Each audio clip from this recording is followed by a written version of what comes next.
السلام علیکم پیارے دوستو، پیراڈائز آف اسٹوریز میں خوش آمدید۔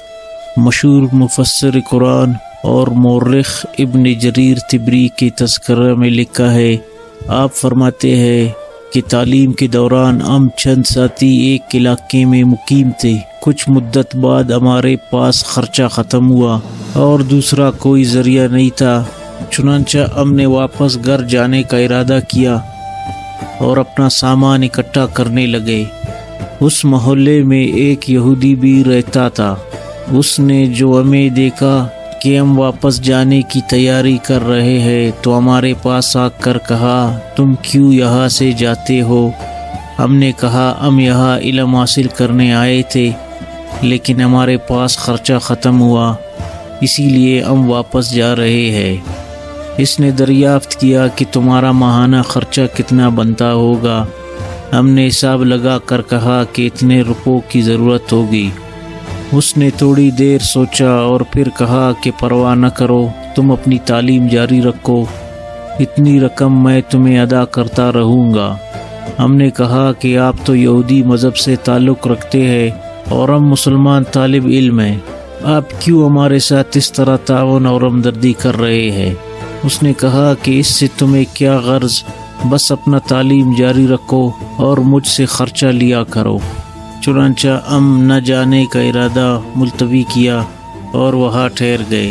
کچھ مدت میں ہم نے وہ مطلوبہ تعلیم حاصل کی اور پھر وہاں سے رخصت ہوئے۔ اس دوران حج کے مہینے شروع ہوئے۔ ہم نے مشورہ کیا کہ کیوں نہ حج کو چلے جائے اور حج کی شہادت حاصل کرے۔ چنانچہ مکہ معظمہ پہنچ گئے اور مناسک حج میں مشغول ہوئے۔ ایک دن ہم طواف کر رہے تھے کہ میری نظر اس یہودی پر پڑی جو ہماری مالی خدمت کرتا تھا۔ وہ کچھ فاصلے پر طواف میں مشغول ہے۔ میں نے ساتھیوں سے کہا کہ دیکھو، یہ شخص وہ یہودی تو نہیں ہے جو ہماری خدمت کیا کرتا تھا۔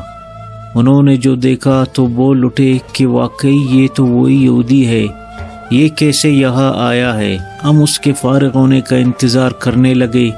جب وہ فارغ ہوا اور اپنی قیام گاہ کی طرف روانہ ہوا تو ہم بھی اس کے پیچھے جا کر اس سے ملے اور جان پہچان ہوئی۔ وہ بہت خوش ہوا۔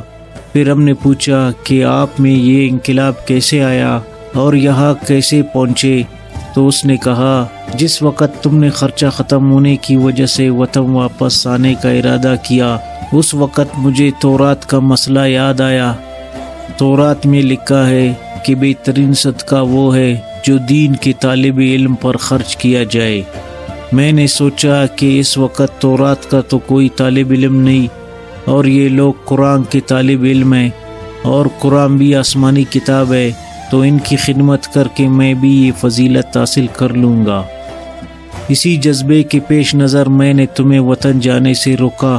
پھر جب تم تعلیم مکمل کر کے چلے گئے تو میں نے رات کو تمہارے پیغمبر حضرت محمد صلی اللہ علیہ وسلم کو خواب میں دیکھا کہ مجھے مسلمان ہونے کی مبارکباد دے رہے ہیں، کہ مبارک ہو، تم مسلمان ہو گئے ہو۔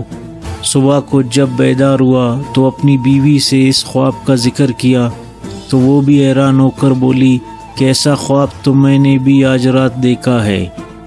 حتیٰ کہ تمام اہل خانہ جو 17 افراد تھے، سب نے اس رات یہی خواب دیکھا تھا۔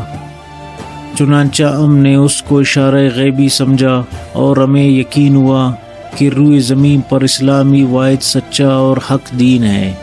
چنانچہ اسی دن ہم سب نے اسلام قبول کر لیا اور پھر دل میں حج کرنے کا شوق پیدا ہوا، اور اب ہم تمام اہل خانہ دولت ایمان کے ساتھ حج بیت اللہ کی شہادت بھی حاصل کر رہے ہیں۔ یہ واقعہ سن کر ہمیں بہت تعجب ہوا اور اللہ تعالیٰ کا شکر ادا کیا کہ ہم لوگ اس یہودی گھرانے کے مسلمان ہونے کا سبب بنے۔ پیارے دوستو، اللہ رب العزت ہم سب کو اپنے پاک دین کی قدردانی اور اس پر عمل کرنے کی توفیق عطا فرمائے۔ مزید اچھی ویڈیوز دیکھنے کے لیے چینل کو سبسکرائب کریں۔